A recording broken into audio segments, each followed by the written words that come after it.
Level 1. The Garage Tinkerer. You're 16 years old, and the car is a 1995 Honda Civic hatchback that you bought for €600 from a man who seemed relieved to be done with it. It has rust around the rear wheel arches, a broken door handle on the driver's side, and an exhaust that rattles at anything above 3,000 RPM. To everyone else, it's a problem. To you, it's a starting point. Your garage isn't really a garage. It's a concrete square attached to your parents' house that smells like old oil and contains a chest freezer nobody uses and a shelf of paint cans from projects that never got finished. You move the freezer to one side, you hang a single fluorescent tube from the ceiling, you drag the Civic in, and you start. You don't know what you're doing at first. That's important to say clearly. You watch YouTube videos on a laptop propped on a step stool because you can't afford a proper monitor. You pause the video, go do the thing, come back and rewind because you did it wrong. You strip a bolt and spend 40 minutes with an extractor kit. You reconnect a vacuum hose the wrong way, and the car idles like it's having a seizure until you figure out what you did. Every mistake costs you time, and occasionally money you don't have. Every mistake also teaches you something that no video can fully teach. The first modification is an intake, cold air. You spend 3 weekends researching which one to buy and 1 afternoon installing it. The sound changes immediately, deeper at low RPM, sharper up top. It doesn't make meaningfully more power, but it sounds like it does. And at 16, that matters enormously. You sit in the driveway with the engine running and feel like you changed something. You did, something inside you. The next modification is lowering springs. You watch every video available. You buy the cheapest springs you can find that get reasonable reviews. The first time you try to compress a spring without proper tools, it nearly takes your hand off. You borrow a spring compressor from a neighbor. You follow the process with extreme caution. You get the car on the ground, and it sits 15 millimeters lower than it did before. You drive it for an hour just to feel the difference. This is how it starts for every car tuner who ever amounted to anything. Not in a professional shop, not with training. In a garage that's barely a garage, with tools that aren't quite right, learning through trial and error, and a stubbornness that refuses to accept not knowing. Level 2. The Car Meet Regular.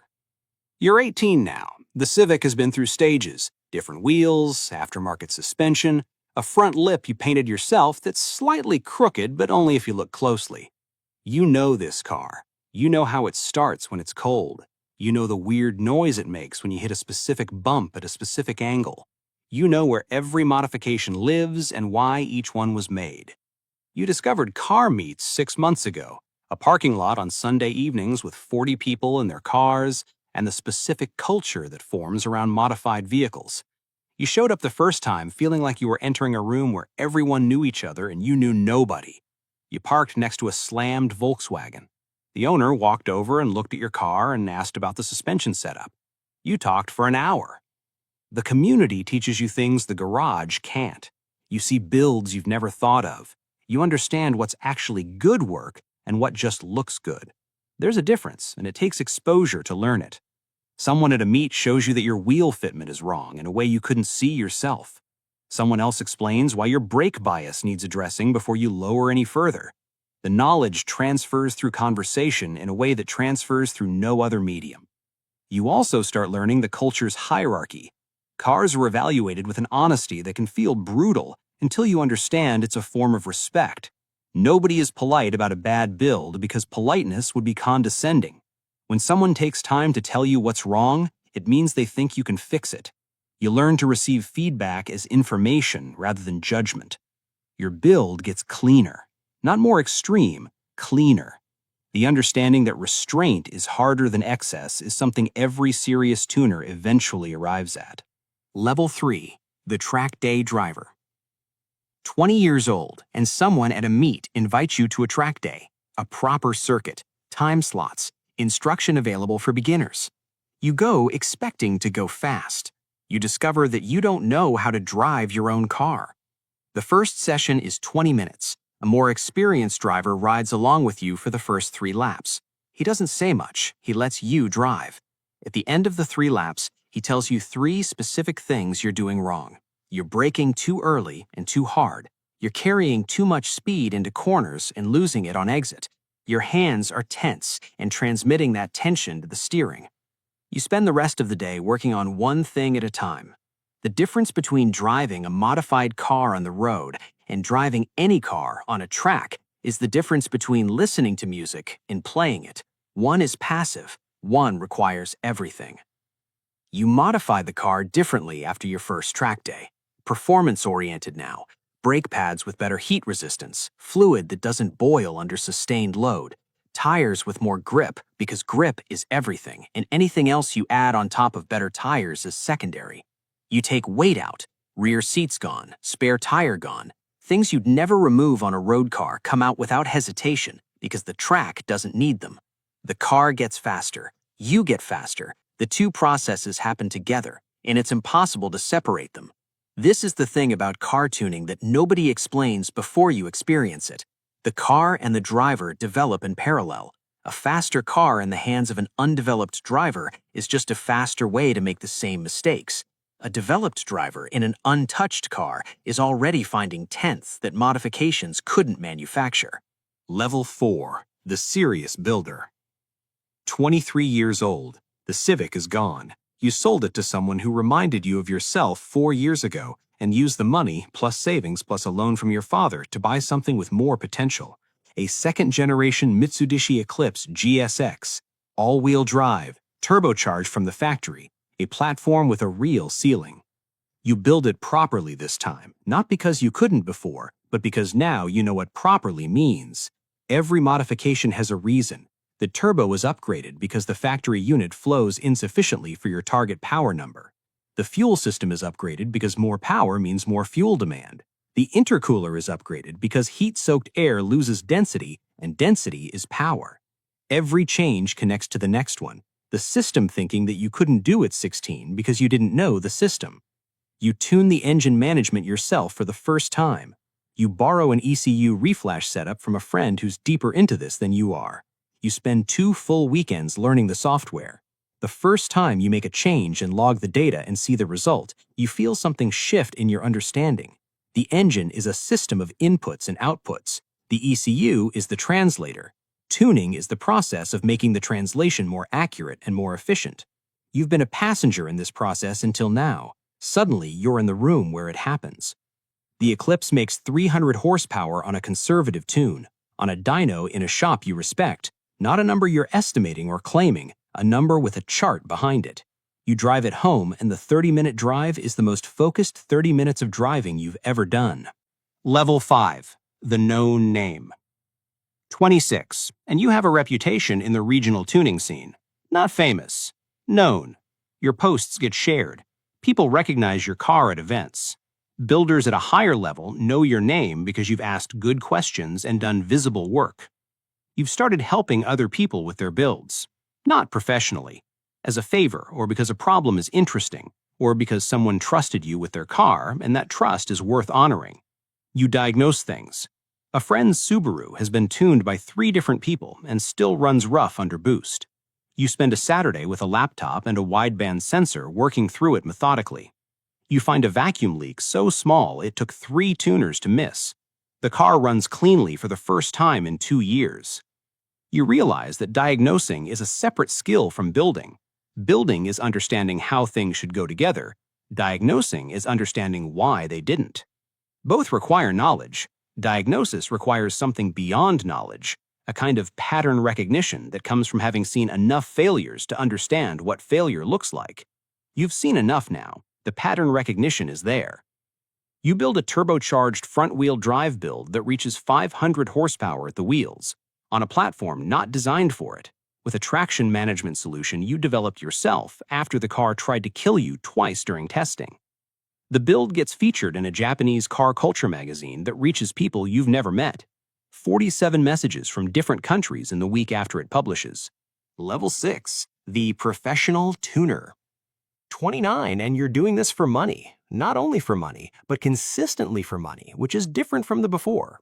A small space, a lift, a dyno you share time on at a facility down the street, a laptop with 7 different ECU tuning platforms on it, a waiting list of 3 weeks. The professional environment reveals something the garage never could. When it's your money and your car, you accept a certain level of risk in a certain timeline. When it's someone else's car and someone else's money, the standards are absolute. The difference between a tune that works and a tune that's right is invisible to most people. It becomes the thing you're most focused on. Customers bring you things they've bought cheap and tuned badly and want fixed. Some of them are fixable, some of them are genuinely dangerous, and you have conversations that require saying things people don't want to hear. You've seen enough engines destroyed by bad tuning decisions to understand that there are lines worth holding, even when someone is upset about it. You develop specialties, forced induction on naturally aspirated platforms, ethanol fuel conversions, older Japanese domestic market engines that most tuners don't know and fewer want to learn. The knowledge that most people won't bother acquiring becomes the knowledge that defines your practice. You charge accordingly. The community knows you differently now, not as someone with a good build, as someone with a practice. The distinction matters. A good build is an outcome. A practice is a commitment to a standard of work across every outcome. Level 7, the respected shop. 33 years old. You have a proper shop now, 3 bays, 2 lifts, your own dyno, 2 full-time employees. One of them you trained yourself from someone who knew almost nothing. He's good now, better than you were at his age because he had you to learn from. The shop has a reputation that extends beyond the region. People bring cars from hours away. You've turned down builds that weren't right for reasons that weren't apparent to the customer. That's always a hard conversation, but it protects something more important than the revenue. Cars you've touched win time attack events. A car you tuned holds a regional record for its class. You also teach, formally now, workshops at the shop, technical seminars at car events. You write technical content that gets read by people learning the craft. The knowledge that took you 15 years to accumulate moves faster through other people because you're organizing it and transmitting it, rather than waiting for each person to discover it independently. This accelerates everything. It's the most satisfying thing you do that doesn't involve a dyno. The business side is harder than the mechanical side ever was. Invoices, insurance, VAT returns, equipment that needs replacing exactly when you can least afford it, staff who get sick or leave or need things. You solve these problems the same way you solved mechanical problems, systematically, with the assumption that everything has a solution if you understand the problem correctly. Level 8, the builder of legends. You're 38 years old and the car sitting in your shop is going to hold a world record. Not almost, it's going to do it. You know this because you've been through the math 500 times, because the components are chosen with no compromise, because you've tested and retested and understood every variable, because the driver is the best you've ever worked with, and you've worked with people who compete internationally. The car is a Nissan Skyline that has been stripped to its legal minimum and rebuilt around a purpose-built engine that produces power numbers that would have seemed fictional 20 years ago. You built the engine yourself over 9 months, not because you needed to, because no one else who builds them is going to know it the way you know it. Record day comes. The car runs. It's not the first attempt that sets the record. The second attempt reveals something the data didn't show in testing, a fuel delivery inconsistency at the top of 4th gear. You fix it that evening. The second day, the car runs clean. The record falls by a margin that surprises even you. You don't post about it immediately. You drive home. You sit in the kitchen and drink something hot and think about the Civic in the concrete garage with the fluorescent tube and the laptop on the step stool. The distance between that moment and this one is almost impossible to calculate. And yet the logic of it is perfectly clear. Every step followed the one before it. Every mistake became part of the knowledge. Every car taught you something the car before couldn't. Level 9. The legacy. 42 years old. The shop has trained 11 people who now have their own practices. A car you built is in a museum of Japanese automotive history in Tokyo. You were invited to a global technical summit and you spoke for 40 minutes to engineers from manufacturers who build the cars you learned on. You still do the work yourself, not all of it. The business requires too much of you now. But the builds that matter most, you stay close to. Because the moment you stop doing the work, the knowledge starts drifting from real to theoretical. And theoretical knowledge in a tuning shop is a liability you refuse to carry. Somewhere right now, a 16-year-old is in a concrete garage with a used car they paid too much for and tools they're not sure how to use. They're watching a video on a laptop propped on something that isn't a monitor. They're going to do it wrong the first time. They're going to strip a bolt and feel stupid. They're going to get it right eventually and feel something that will point them forward for the next 20 years. They'll figure it out. Most do. Some of them will reach the level you reached. A few of them will go further, because they'll learn what you learned, but they'll also learn what you didn't. That's how it's supposed to work.